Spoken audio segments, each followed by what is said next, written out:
A 2009 study by the Organization for Economic Cooperation and Development found that 11 of the 12 countries with the highest levels of discrimination against women were Muslim-majority countries. Amazingly, Muslim preachers in the West insist that Islam promotes equality and women's rights. Some even declare that Muhammad was a feminist, perhaps the greatest feminist who ever lived. Why do these preachers spout such shameless nonsense?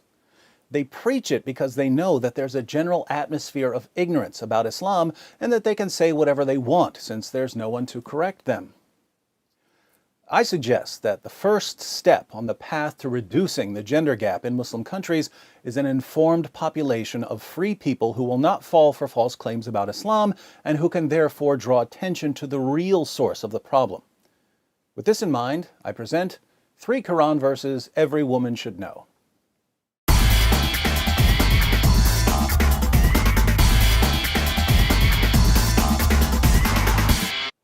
Now, before everyone fills up the comments section with, David, why didn't you bring up Surah 4:3 or Surah 4:24, Surah 65:4, basically all of Surah 33, let me say that I know there are a lot of relevant verses here, but there's simply too much material to present all at once, so I've selected 3 verses that are especially relevant to the high levels of discrimination against women in Muslim countries.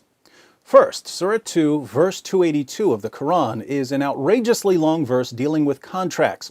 But there's an interesting part in the middle that says, "And get 2 witnesses out of your own men, and if there are not 2 men available, then a man and 2 women, such as you agree for witnesses, so that if one of them, one of the 2 women, errs, the other can remind her. If 2 men aren't available as witnesses, then get a man and 2 women." Here we find the Islamic principle that the testimony of a woman is worth half the testimony of a man. Why is this? Muhammad explains in Sahih al-Bukhari 2658. The Prophet said, "Isn't the witness of a woman equal to half of that of a man?" The women said, "Yes." He said, "This is because of the deficiency of a woman's mind." The testimony of women is unreliable because women are, by nature, stupid. These teachings of Allah and Muhammad, combined with other problematic teachings, such as the need for 4 male witnesses if you're accusing someone of sexual sin, have made it enormously difficult for Muslim women to testify against men in court.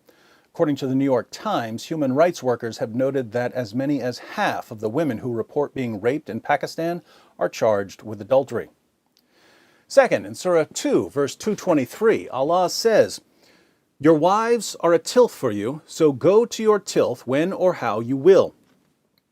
We don't use the word tilth much nowadays. A tilth is a patch of ground that you plow so you can sow your seed. The Quran says that women are a tilth that you approach whenever and however you want.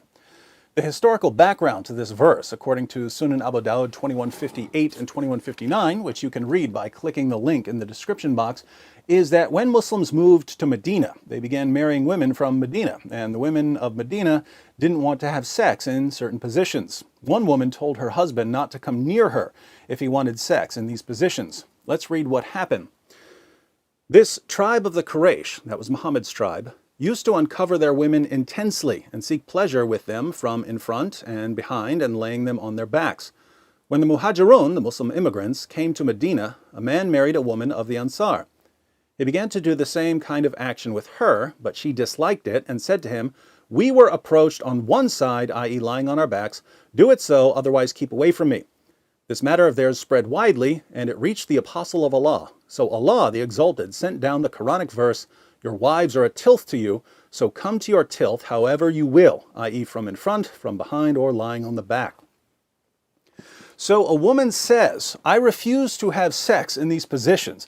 Allah's response to her husband is, "She's your tilth, your field for sowing your seed, plow her however you want." Muhammad obviously took this verse seriously, since he made it clear that when a man wants sex, a woman has to drop whatever she's doing and satisfy him. In Sunan Ibn Majah 1853, Muhammad declares, "No woman can fulfill her duty towards Allah until she fulfills her duty towards her husband.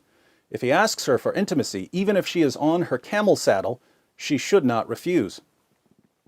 In Jami at-Tirmidhi 1160, Muhammad adds, "When a man calls his wife to fulfill his need, then let her come, even if she is at the oven." Third, Some women aren't as quick to obey their husbands as Allah and Muhammad demand. So what are Muslim men supposed to do about rebellious wives? Allah answers in Surah 4, verse 34. Men are in charge of women because Allah hath made the one of them to excel the other, and because they spend of their property for the support of women. So good women are obedient, guarding in secret that which Allah hath guarded. As for those from whom you fear rebellion, admonish them and banish them to beds apart and scourge them. Then, if they obey you, seek not a way against them. If your wife doesn't obey you, you warn her, banish her to a separate bed, and beat her until she does what you say. Should we be surprised that, according to a study by Human Rights Watch, more than 85% of Afghan women are victims of physical, sexual, or psychological violence or forced marriage, and that more than 60% are victims of multiple forms of violence? According to Allah and Muhammad, women are stupid. They're the property of men and have to submit themselves fully to their husbands' sexual whims. Those who don't are to be beaten into submission. Numerous studies show the real-world impact of these teachings, and yet we're told by politicians, reporters, and Muslim groups that the discrimination against women in Muslim countries has nothing to do with Islam. Unfortunately for Islam's defenders, this discrimination against women was clear during the time of Muhammad. In Sahih al-Bukhari 5825, Muhammad's child bride Aisha sees a woman whose Muslim husband beat her so severely her skin turned green.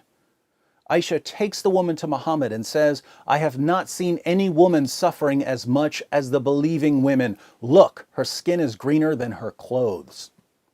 This is Aisha, Muhammad's favorite wife, who's called the mother of the faithful, saying that Muslim women were being treated worse than pagan women. Why were Muslim women being treated so horribly? Here's why.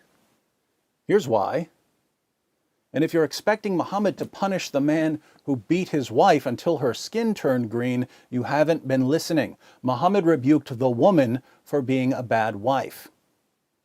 So Muslim women were viciously oppressed in the earliest Muslim community, and here we are 14 centuries later, and the situation hasn't changed. Why hasn't it changed? Because many Muslim communities today take that first Muslim community as their model. They take the teachings of Muhammad and the Quran as authoritative. If we want to see lasting change in our lifetimes, we have to challenge the pattern laid down by Muhammad and the Quran. So learn these 3 verses, share them with your friends, share the video. You can get all of the verses and all of the sources I quoted by clicking the link below. And if you haven't subscribed yet, you have 5 seconds to click this subscribe button.